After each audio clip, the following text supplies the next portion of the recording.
फटी चादर और बूढ़ी माँ की कहानी। हम सब लोग जानते हैं कि ठंड के मौसम में अकेले रहना बहुत ही मुश्किल काम होता है। आज की कहानी आप लोगों को बहुत ही अच्छी लगेगी, जिसमें फटी चादर और बूढ़ी माँ की कहानी शेर की है। बात उन दिनों की है जब ठंड बहुत ज़्यादा पड़ रहा था। सब लोग अपने बंद कमरों में आराम से सो रहे थे, लेकिन उसी ठंड में एक बूढ़ी माँ अपने बेटे को साथ लेकर एक फटी चादर में कांप रही थी। बेटे का नाम था सूरज। उसके पास एक ही चादर था और वो उसका बेटा सूरज ही उसे यूज करता था। बूढ़ी माइनन ठाण में ऐसा ही रहता था। एक दिन की बात है, उसका बेटा सूरज ने पूछा, माँ, कब हम लोग की गरीबी दूर होगी? क्या हम लोग ऐसी ही रहेंगे? अपने बेटे सूरज की इस तरह की बात सुनकर वह बूढ़ी माँ ने बोला, नहीं बेटा, एक दिन जब तुम बड्ढे हो जाओगे और ढेर सारा पैसा कमाओगी, उस दिन हम लोगों की गरीबी दूर हो जाएगी और हम लोग बहुत आमिर बात जाऊंगी। अपनी माँ की इस बात को सुनकर उसका बेटा सूरज बहुत ही खुश हो गया और फिर अपने काम में लग गया। बूढ़ी माँ अपने बेटे सूरज को पालने के लिए एक सेठ के यहाँ पर नौकरी करती थी। समय बीतता गया और एक दिन उस बूढ़ी माँ ने अपने सेठ से एक चादर मांगा।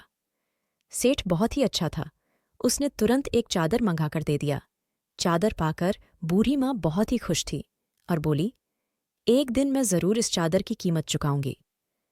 कुछ दिन बाद बूढ़ी माँ का बेटे सूरज बड्ढा हो गया और उसने काम करना बंद कर दिया। कुछ समय बाद सूरज को उसी सेठ के यहाँ नौकरी लग गई, लेकिन बूढ़ी माँ को पता नहीं था। सूरज बहुत अच्छा काम करता था। उसके काम को देखकर सेठ जी ने उसको एक चादर देने की बात कही। सेठ जी की यह बात सुनकर सूरज ने बोला, सेठ जी, मैं यह चादर अपनी माँ के हाथों से ही लेना चाहता हूँ। सेठ जी ने कहा, ठीक है। अगले दिन सूरज और सेठ जी उसके घर पर जा पहुंचे।